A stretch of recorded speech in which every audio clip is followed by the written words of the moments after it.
Today, let's talk about the principle of time and promises. I'm going to read you from 2 Samuel chapter 21, verse 1, where we read, "Now there was a famine in the days of David for 3 years, year after year. And David inquired of the Lord, and the Lord answered, 'It is because of Saul and his bloodthirsty house, because he killed the Gibeonites.'" People don't always get wiser as they get older, but King David certainly did, at least in some ways. In the face of a national crisis, he did the right thing. David inquired of the Lord. This means that David wisely sought God in the face of chronic problems.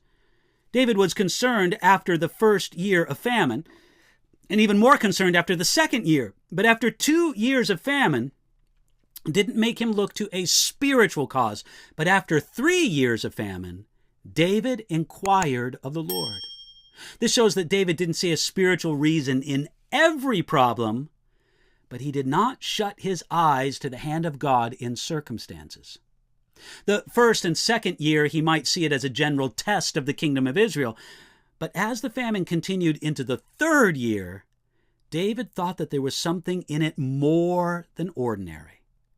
Even though he knew that the natural cause was drought, he thought that there might be a supernatural reason behind that natural cause.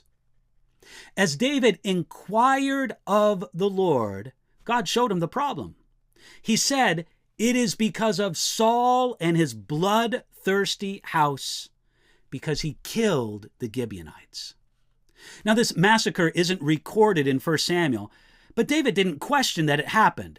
Apparently, at some time during his reign, Saul attacked and killed many of the Gibeonites.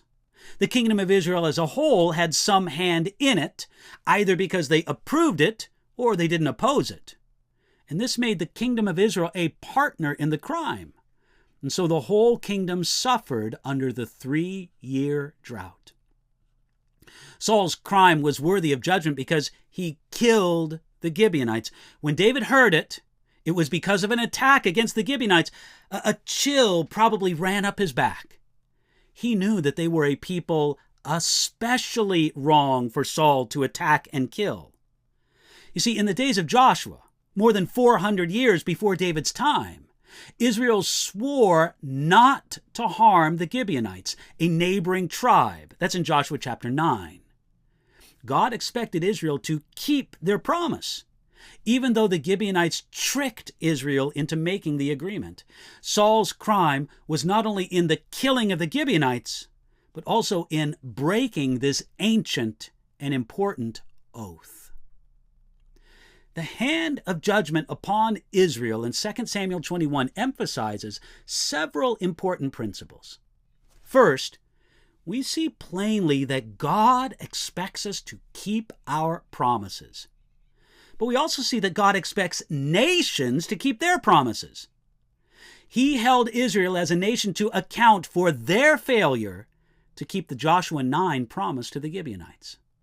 Second, we see that time does not diminish our obligation to promises. It was a long time ago, someone might say. Indeed, it was a long time. But the eternal God expects us to keep old promises as well as new ones. God held Israel to account for a 400-year-old promise.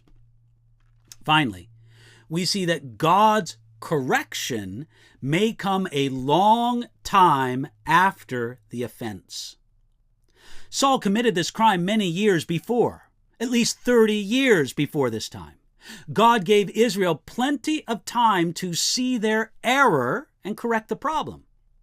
But after many years, God brought the correction himself. If correction is not immediate, it still may be on the way. The idea of time and promises shows us the failure of men, but it also shows us the glory of God. If God has such a high expectation that men keep their covenants, we have a great confidence that he will keep his covenant with us. Revelation chapter 4 tells us that surrounding the throne of God, there is an emerald rainbow. The rainbow, way back from the days of Noah, is a reminder of God's faithfulness to his promise. The sovereign God, seated on a glorious throne, wants to remember and keep every promise he ever made to us. We can count on it, that every promise of God will be fulfilled in his time. Rest in that confidence today.